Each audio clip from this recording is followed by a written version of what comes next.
Dear students, how are you all? Hope you are well by the grace of Allah. I am also well by the grace of Almighty. Welcome to my today's class.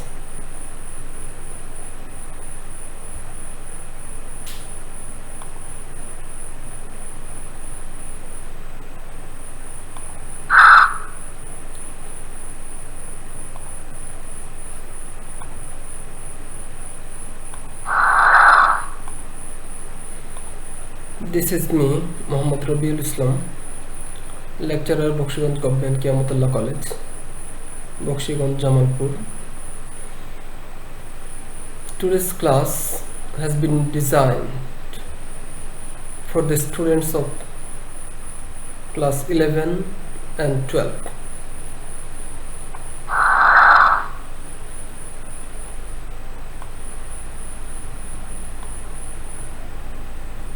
You know, in the last class we have discussed about pronoun references, and in the last class we discussed on the primary concept of pronoun and its classifications. Today I will discuss on how you will be able to solve pronoun reference in a passage. Yes, today's class is also will be held on pronoun reference. That means today's class is the second part of pronoun reference.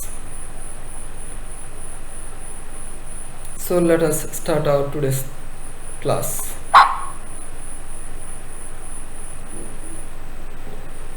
Dear students, what would be our today's lessons outcomes? Let us know. After completing the lesson, you will be able to define pronoun reference. You will also be able to know the basic rules of pronoun reference, and finally you will be able to use pronoun properly in sentences or in a passage. So let's go forward. Firstly, we are going to know what is called pronoun reference. Pronoun reference is the practice of making pronoun refer clearly to the noun it replaces. Pronoun reference is the practice of making pronoun refer clearly to the noun it replaces. অর্থাৎ pronoun যে নাউনের পরিবর্তে বসে সে নাউনকে স্পষ্টভাবে নির্দেশ করাই হচ্ছে pronoun reference. Pronoun যে নাউনের পরিবর্তে বসে সে নাউনকে স্পষ্টভাবে নির্দেশ করাই হচ্ছে প্রনাউন রেফারেন্স। ওকে, প্রনাউন রেফারেন্স এর রুলসগুলো আলোচনা করার পূর্বে আমাদেরকে একটি বেসিক বিষয় অবশ্যই জানতে হবে, আর সেটি হলো অ্যান্টিসিডেন্ট। অ্যান্টিসিডেন্ট কি এ পর্যায়ে আমরা তা জেনে নেব। প্রনাউন যে নাউনের পরিবর্তে বসে তাকে অ্যান্টিসিডেন্ট বলে। যেমন উদাহরণ হিসেবে আমরা বলতে পারি, I met the boy who is your friend. I met the boy who is your friend. এখানে হু প্রনাউনটির অ্যান্টিসিডেন্ট হলো দ্য বয়। সংজ্ঞাতে আছে প্রনাউন যে নাউনের পরিবর্তে বসে তাকে অ্যান্টিসিডেন্ট বলে।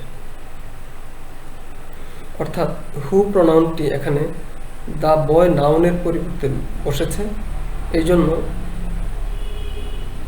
হু হলো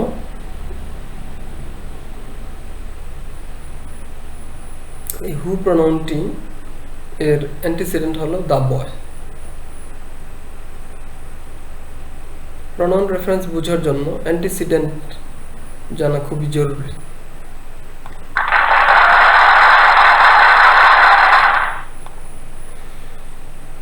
Dear students, let us know some basic rules of pronoun reference. এবার আমরা প্রনাউন রেফারেন্সে কিছু মৌলিক নিয়ম সম্পর্কে জানব। রুল 1, সিঙ্গুলার নাউনের পরিবর্তে সিঙ্গুলার প্রনাউন ব্যবহার করতে হয়, অর্থাৎ নাউন যদি সিঙ্গুলার হয় তার পরিবর্তে ব্যবহৃত প্রনাউনটিও সিঙ্গুলার হবে। আমরা এই বাক্যটি লক্ষ্য করি, every player is trying their best to win the match. এটি একটি ইনকারেক্ট সেন্টেন্স। এখানে ইনকারেক্টলি প্রনাউন ইউজ করা হয়েছে। Every player is trying their best to win the match. এখানে দেয়ার প্রনাউনটির আগে বসা নাউনটি হলো প্লেয়ার। এটি একটি সিঙ্গুলার নাউন, তাই দেয়ারের পরিবর্তে এখানে হিজ অথবা হার বসাতে হবে। তাহলে কারেক্ট সেন্টেন্সটি আমরা জেনে নিই। Every player is trying his best to win the match. Their না হয়ে হিজ বসবে, যেহেতু প্লেয়ার নাউনটি সিঙ্গুলার, এই জন্য সিঙ্গুলার প্রনাউন ব্যবহার করতে হবে।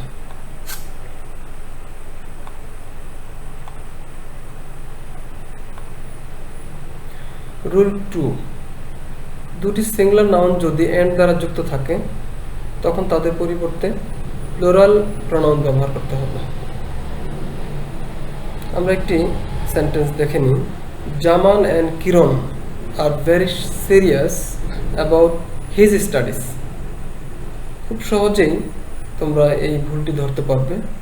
এখানে জামান অ্যান্ড কিরণ এখানে প্লুরাল সাবজেক্ট, সুতরাং এর প্রনাউনটিও প্লুরাল হবে। এই জায়গায় হিজটি ইনকারেক্টলি ব্যবহার করা হয়েছে। তাহলে কারেক্ট সেন্টেন্সটি আমরা জেনে নেব এবার। Zaman and Kiran are very serious about their studies হবে। হিজ স্টাডিজের হিজ এর পরিবর্তে দেয়ার বসবে, যেহেতু সাবজেক্টটি প্লুরাল এবং এন্ড দ্বারা যুক্ত আছে। সিঙ্গুলার দুটি নাউন এন্ড দ্বারা যুক্ত আছে, এই জন্য এটি প্লুরাল হয়ে গেছে। দ্যাট ইজ হোয়াই এখানে এদের পরিবর্তে, এই নাউন দুটির পরিবর্তে ব্যবহৃত প্রনাউনটিও প্লুরাল হবে এবং এখানে তাই হয়েছে। Let us know the rule number 3. Pronoun সবসময় তার আগের নাউন এবং অথবা এর প্রনাউন এর পার্সন অনুযায়ী বসে, অর্থাৎ প্রনাউন সবসময় ঠিক তার আগের নাউন অথবা প্রনাউনের পার্সন অনুযায়ী বসে। আমরা একটি সেন্টেন্স লক্ষ্য করি। If you want to make a good result we must study hard। একটু লক্ষ্য করো, এখানে ইনকারেক্টলি প্রনাউন ইউজ করা হয়েছে।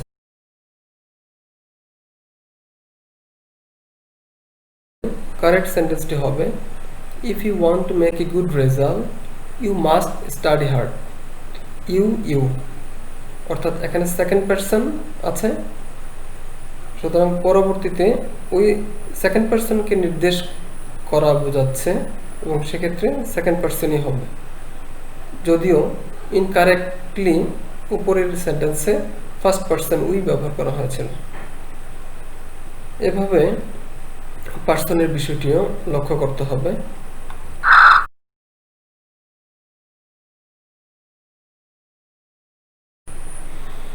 রুল 4, হু রিলেটিভ প্রনাউনটি যখন সেন্টেন্সে ব্যবহার করা হয় তখন সেটি কোনো ব্যক্তিকে নির্দেশ করে, অর্থাৎ হু রিলেটিভ প্রনাউনটি সবসময় ব্যক্তিকে নির্দেশ করে, বস্তুকে নির্দেশ করে না, ব্যক্তিকে নির্দেশ করে। একটি বাক্য আমরা দেখে নিই। It is mister Kamal which works in a bank. বোঝাই যাচ্ছে সহজেই যে হুইচ এখানে রিলেটিভ প্রনাউনটি ব্যবহার করা হয়েছে, যা ইনকারেক্টলি ব্যবহার করা হয়েছে। কেননা এই হুইচ রিলেটিভ প্রনাউনটির পূর্বে মিস্টার কামাল ইনি একজন ব্যক্তি, এই জন্য এখানে হুইচ প্রনাউনটি ভুল ব্যবহার করা হয়েছে। এর কারেক্ট হবে it is mister Kamal who works in a bank. Mister Kamal যেহেতু ব্যক্তি, এই জন্য হু বসবে। এখানে হুইচ ব্যবহার করা হয়েছিল, যা ভুল। ওকে, dear students, let us know the rule number 5, which, what, that। এই রিলেটিভ প্রনাউনগুলো সেন্টেন্সে যখন ব্যবহার করা হয়, এগুলো কোনো ব্যক্তি বা প্রাণীকে নির্দেশ করে। এর পূর্বের নিয়মে আমরা জেনেছি হু ব্যবহার হয় ব্যক্তির পরিবর্তে। এই নিয়মে আমরা জানছি হুইচ, হোয়াট, দ্যাট এগুলো ব্যবহার করা হয় কোনো ব্যক্তি বা প্রাণীকে নির্দেশ করতে। ইনকারেক্ট একটি সেন্টেন্স আমরা দেখে নিই। Doyel is a beautiful bird who is also the national bird of Bangladesh. Who relative pronoun, এর পূর্বে খেয়াল করো এ বিউটিফুল বার্ড, এটি প্রাণীকে নির্দেশ করছে, ব্যক্তি নয়। সুতরাং হু রিলেটিভ প্রনাউনটি এখানে ভুল ব্যবহার হয়েছে। সুতরাং কারেক্ট সেন্টেন্সটি হবে doyel is a beautiful bird which অথবা দ্যাট আমরা ইউজ করতে পারি, যেহেতু এটি একটি প্রাণী, ব্যক্তি নয়। ব্যক্তি ব্যতীত অন্য প্রাণীর বেলায় হুইচ অথবা দ্যাট ব্যবহার করা যাবে। There is a beautiful bird which অথবা that is also the national bird of Bangladesh. Rule number 6, and দ্বারা যুক্ত দুটি সিঙ্গুলার নাউনের পূর্বে যদি ইচ অথবা এভরি থাকে, তবে এদের পরিবর্তে ব্যবহৃত প্রনাউনটি সিঙ্গুলার হয়। আবার লক্ষ্য করো, এন্ড দ্বারা যুক্ত দুটি সিঙ্গুলার নাউন এর পূর্বে যদি ইচ অথবা এভরি থাকে, তবে এদের পরিবর্তে ব্যবহৃত প্রনাউনটি সিঙ্গুলার হবে। Every doctor and every nurse should do their duties. এখানে ইনকারেক্টলি দেয়ার ব্যবহার করা হয়েছে, এটি নিয়ম অনুযায়ী সিঙ্গুলার হওয়ার কথা, ব্যবহার করা হয়েছে প্লুরাল দেয়ার। এটি না হয়ে কারেক্ট সেন্টেন্সটি হবে every doctor and every nurse should do his duty। their duty না হয়ে হবে his duty, যেহেতু every এবং every যুক্ত সিঙ্গুলার নাউন ডক্টর আর নার্স ব্যবহৃত হয়েছে, এই জন্য এগুলো এদের পরিবর্তে ব্যবহৃত, যদিও এন্ড দ্বারা যুক্ত আছে তারপরেও এদের প্রনাউনটি হবে সিঙ্গুলার।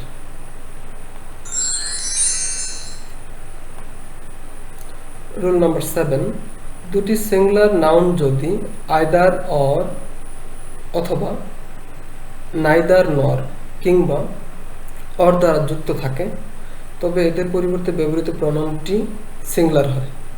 নিয়মটি আবার লক্ষ্য করো, দুটি সিঙ্গুলার নাউন যদি আইদার অর বা নাইদার নর কিংবা অর দ্বারা যুক্ত থাকে, তবে এদের পরিবর্তে ব্যবহৃত প্রনাউনটি সিঙ্গুলার হবে। ইনকারেক্ট একটি সেন্টেন্স দেখে নিই আমরা। Either Rina or Mina will complete their work. নিয়ম অনুযায়ী এখানে সিঙ্গুলার হওয়ার কথা, প্লুরাল ব্যবহার করা হয়েছে, সুতরাং এটি ইনকারেক্ট। কারেক্ট হবে তাহলে either Rina or Mina will complete her work, যেহেতু এখানে আইদার অর এই কোরিলেটিভ কনজাংশন দ্বারা সাবজেক্ট, সিঙ্গুলার সাবজেক্ট দুটি যুক্ত হয়েছে। এভাবে আমরা রুলগুলো লক্ষ্য করব। এ পর্যায়ে রুল নাম্বার 8, একটি সিঙ্গুলার নাউন ও একটি প্লুরাল নাউন যদি অর বা নর দ্বারা যুক্ত থাকে তবে এদের পরিবর্তে ব্যবহৃত প্রনাউনটি প্লুরাল হবে। আমরা একটি বাক্য দেখে নিই। Either the teachers or the headmaster has succeeded in his attempt. নিয়ম অনুযায়ী এখানে প্রনাউনটি প্লুরাল হওয়ার কথা, না হয়ে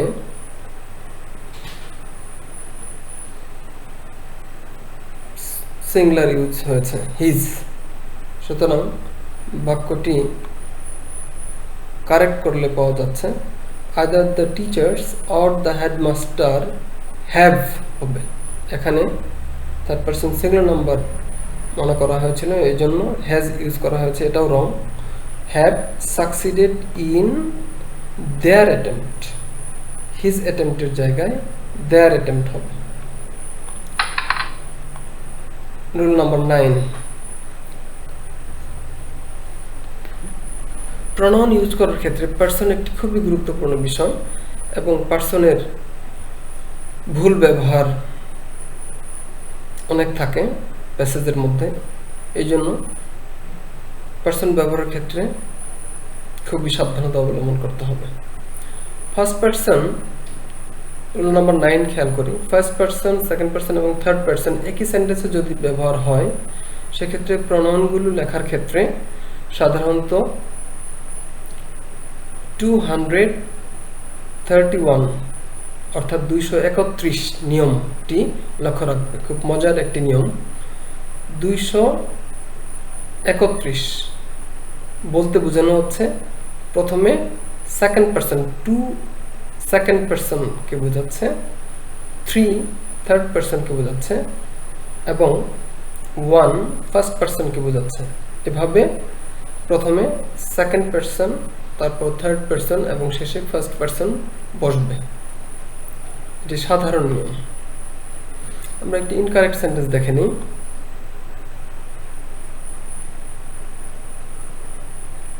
I, you and he are friends। বাক্যটি ভুল।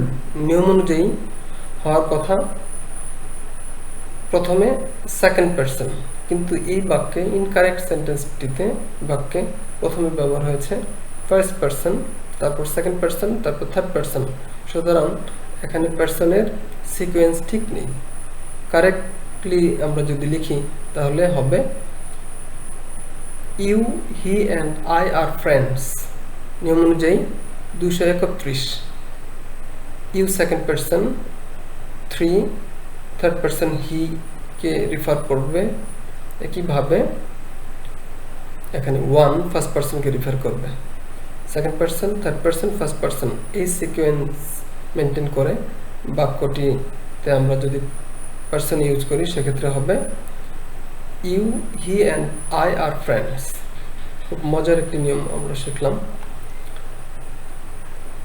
তবে যদি দুঃস্বীকার করা বোঝায় সেক্ষেত্রে 231 পার্সনের 231 সিকোয়েন্স না বসে 123 এই নিয়মটি অনুসরণ করতে হবে। অর্থাৎ প্রথমে ফার্স্ট পার্সন, তারপর সেকেন্ড পার্সন এবং শেষে থার্ড পার্সন বসবে। একটি উদাহরণ দেখে নিই। I, you and he made the mistake. এখানে সাবজেক্ট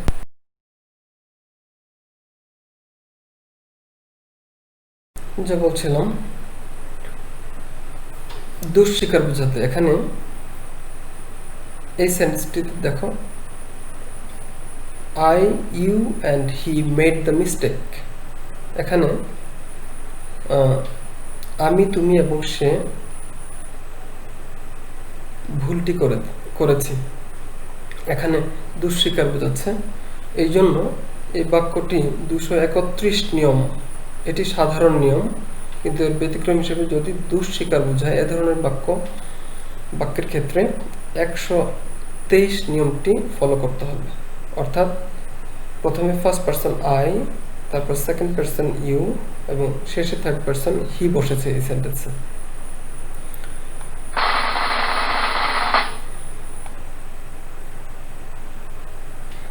প্রিয় শিক্ষার্থীরা, এরপর আমরা রুল 10 দেখব। কালেকটিভ নাউন যদি একসাথে কাজ করছে বোঝায়, তবে তার পরিবর্তে সিঙ্গুলার প্রোনাউন ব্যবহৃত হয়। কালেকটিভ নাউন তোমরা কি সেটা জানো, যা সমষ্টিবাচক কোনো নাউনকে নির্দেশ করে, যে নাউনটি দলগত সমষ্টিগত কোনো বিষয়কে নির্দেশ করে, তাকে কালেকটিভ নাউন বলে। তোমরা জানো, আমরা এই নিয়মের একটি উদাহরণ দেখে নিই। The jury has decided its judgment. নিয়ম অনুযায়ী এখানে এই সেন্টেন্সে দ্বারা আমরা বুঝতে পারছি যে the jury has decided its judgment এখানে সিঙ্গুলার হিসেবে ইউজ হয়েছে, অর্থাৎ জুরি বিচারক মণ্ডলীদেরকে বলা হয় জুরি। বিচারক মণ্ডলীদের যে বোর্ড, এই বোর্ড সমষ্টিগতভাবে এককভাবে সবাই মিলে একসাথে একটি রায়ের ব্যাপারে সিদ্ধান্ত নিয়েছে। তাই এক্ষেত্রে এটি সিঙ্গুলার নিয়ম অনুযায়ী সিঙ্গুলার প্রোনাউন ব্যবহার হয়েছে। The jury has decided its judgement.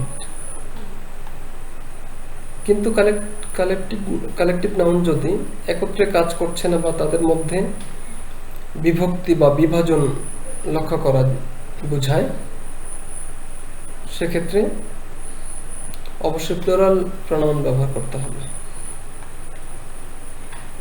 Example দেখতে পারি, the jury were divided in there opinion, অর্থাৎ বিচারক মণ্ডলীদের মধ্যে যারা ছিলেন তারা এক একজন এক এক সিদ্ধান্ত নিয়েছেন।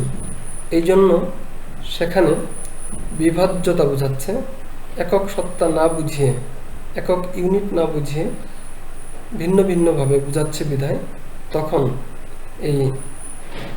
এখানে এই কালেকটিভ নাউন জুরি প্লুরালের কাজ করছে বিধায় এই সেন্টেন্সে দেয়ার বসেছে। The jury were divided in their opinion, বিভাজ্যতা বোঝাচ্ছে, সিদ্ধান্ত নেওয়ার ক্ষেত্রে বিভাজ্যতা বোঝাচ্ছে, ঐকমত্যে তারা আসতে পারেনি, এই জন্য এখানে প্লুরাল হিসেবে ব্যবহার হয়েছে।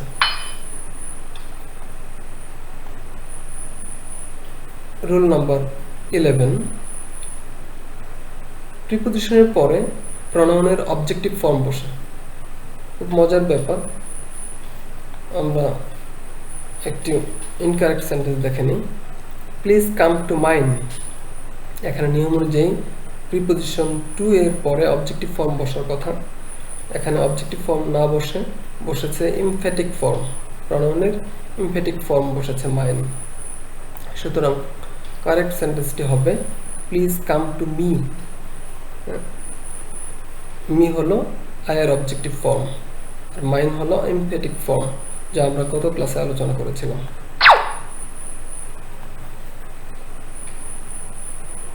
এবার প্রোনাউনের মধ্যে সবচেয়ে গুরুত্বপূর্ণ একটি টপিক হলো ইট। এ পর্যায়ে আমরা ইটের ব্যবহার জানব, ইউজেস অফ ইট। ইট ব্যবহারের প্রথম নিয়মটিতে আমরা জেনে নিতে পারি যে সাধারণত সিঙ্গুলার জড় পদার্থের পরিবর্তে ইট বসে। যেমন here is your pen, take it. Pen এখানে একটি সিঙ্গুলার নাউন এবং এটি জড় পদার্থ, এর জন্য এই পেন নাউনটির পরিবর্তে প্রোনাউন ইট বসেছে। রুল 2, সিঙ্গুলার ইতর বা নিম্ন শ্রেণীর প্রাণীর পরিবর্তেও ইট বসে। জড় পদার্থের ক্ষেত্রে ইট বসে, আবার ইতর শ্রেণী বা নিম্ন শ্রেণীর প্রাণী বোঝাতেও ইট বসে। যেমন this is a dog, it is a faithful animal. ইটটা এখানে এ ডগের পরিবর্তে ব্যবহার হয়েছে। এ ডগ এটা একটি সিঙ্গুলার নাউন এবং এটি ইতর প্রাণী অর্থাৎ নিম্ন শ্রেণীর প্রাণী বিধায় এর পরিবর্তে ইট ব্যবহার হয়েছে।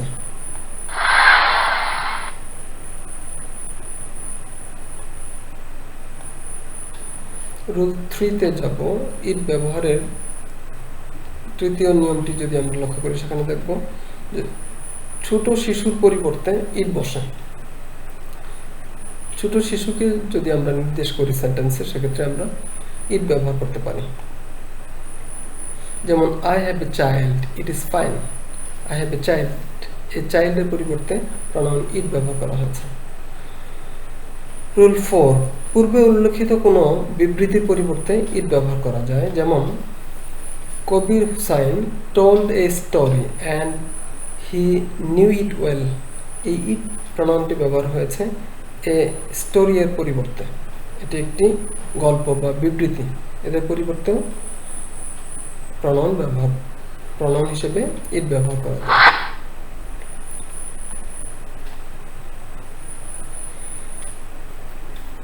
ইটের রুল 5 জানবো আবার। কোনো নাউন বা প্রনাউনকে জোর দিয়ে উল্লেখ করতে বা গুরুত্ব প্রদানের জন্য ইট বসে। যেমন it is Shaon who is my brother. এখানে শাওনকে জোর দিয়ে বোঝাচ্ছে, এই জন্য এই শাওনকে নির্দেশ করার ক্ষেত্রে সাবজেক্ট হিসেবে ইট ব্যবহার করা হয়েছে। রুল 6, সেন্টেন্সে কোনো সাবজেক্ট না থাকলে ব্যক্তি বা বস্তুকে না বুঝিয়ে নৈর্ব্যক্তিকভাবে অর্থ প্রকাশের জন্য ইম্পার্সোনাল ভার্বের সাবজেক্ট হিসেবে ইট ব্যবহৃত হয়। ইম্পার্সোনাল ভার্ব, যে ভার্বগুলোর নির্দিষ্ট কোনো সাবজেক্ট থাকে না, সেই ভার্বগুলোকে ইম্পার্সোনাল ভার্ব বলে। যেমন উদাহরণ হিসেবে আমরা জানতে পারি ইট ইজ রেইনিং। রেইন একটি impersonal verb. It is raining, বৃষ্টি হচ্ছে। ইটের এখানে কোনো মিনিং নেই। সুতরাং এছাড়াও আরও বেশ কিছু ইম্পার্সোনাল ভার্ব রয়েছে, বিশেষ করে weather,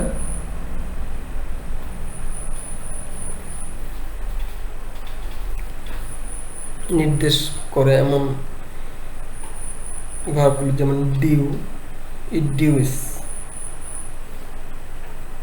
it rains, it is raining.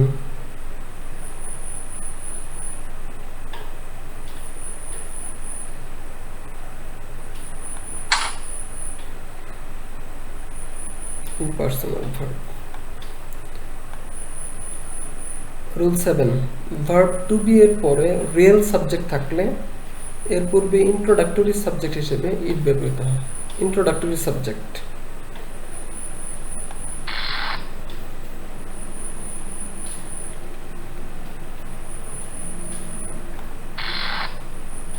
হ্যাঁ, রুল 7টা আবার একবার দেখে নিন। ভার্ব টু বি এর পরে রিয়েল সাবজেক্ট থাকলে এর পূর্বে ইন্ট্রোডাক্টরি সাবজেক্ট হিসেবে ইট ব্যবহৃত হয়। যেমন it is easy to go there. Is এখানে to be verb, to go there এই অংশটুকু ইচ্ছা করলে আমরা সাবজেক্ট হিসেবে ব্যবহার করতে পারতাম।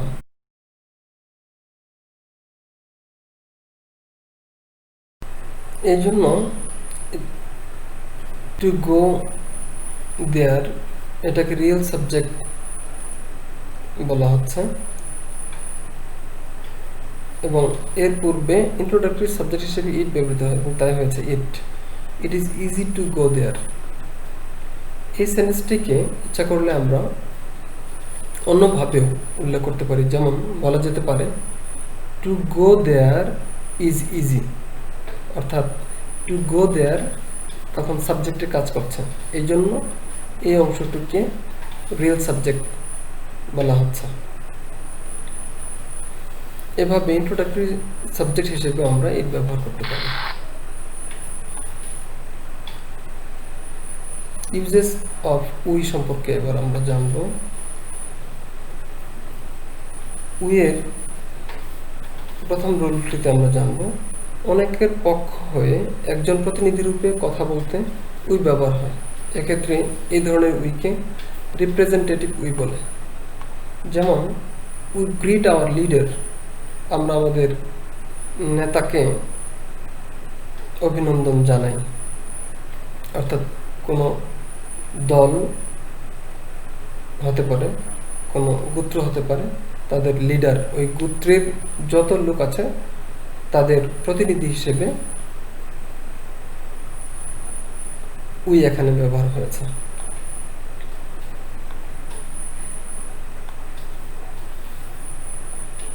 উইয়ের 2 নম্বর নিয়মে জানব। রাজপুরুষ বা উচ্চপদস্থ কর্মচারীর বিবৃতি প্রদান করতে উই ব্যবহার হয়। এক্ষেত্রে উইকে রয়্যাল উই বলে।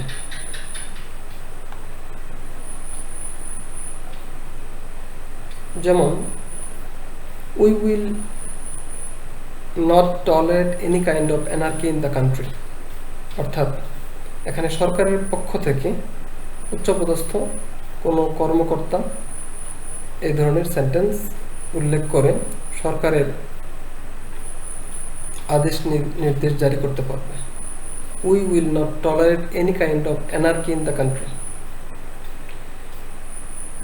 দেশে আমরা কোনো ধরনের নৈরাজ্য সহ্য করব না, এটা সরকারের পক্ষ থেকে যে কোনো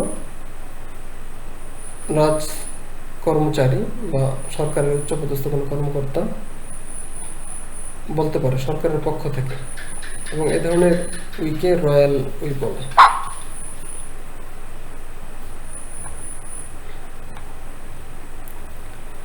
জনসাধারণের প্রতিনিধি রূপে কথা বলতে সংবাদপত্রের সম্পাদকগণ উই ব্যবহার করেন। এ ধরনের উইকে এডিটোরিয়াল উই বলে। আমরা সংবাদপত্রে এই ধরনের বাক্য লক্ষ্য করি। We draw the attention of the government to the havocs caused by the recent flood. এখানে সাধারণ জনগণের প্রতিনিধি রূপে সম্পাদক পত্রিকায় লিখে উল্লেখ করছেন।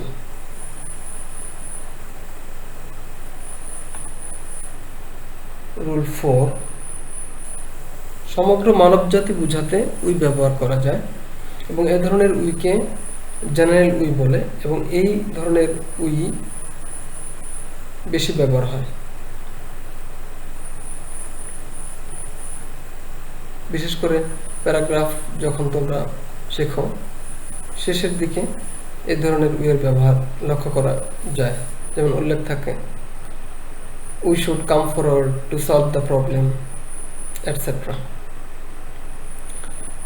আমরা এই নিয়মের আরেকটি উদাহরণ দেখে নিই। যেমন এখানে বলা আছে, we all will leave this world one day. একদিন আমরা সবাই এই পৃথিবী ছেড়ে চলে যাব। আমরা সবাই, মানবজাতি, সবাইকে বোঝাচ্ছে। এভাবে আমরা প্রণয়নের নিয়মগুলো আয়ত্তে নিয়ে এসে আমরা আমাদের প্রণয়ন সলভ করতে পারি।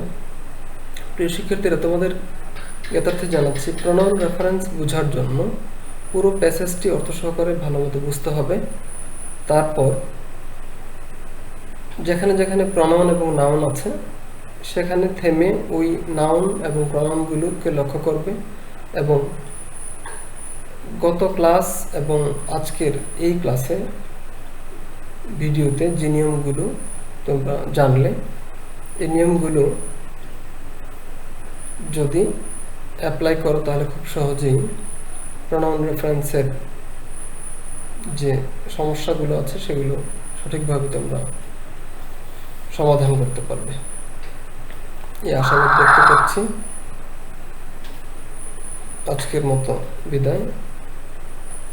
Thanks to all. আল্লাহ হাফেজ।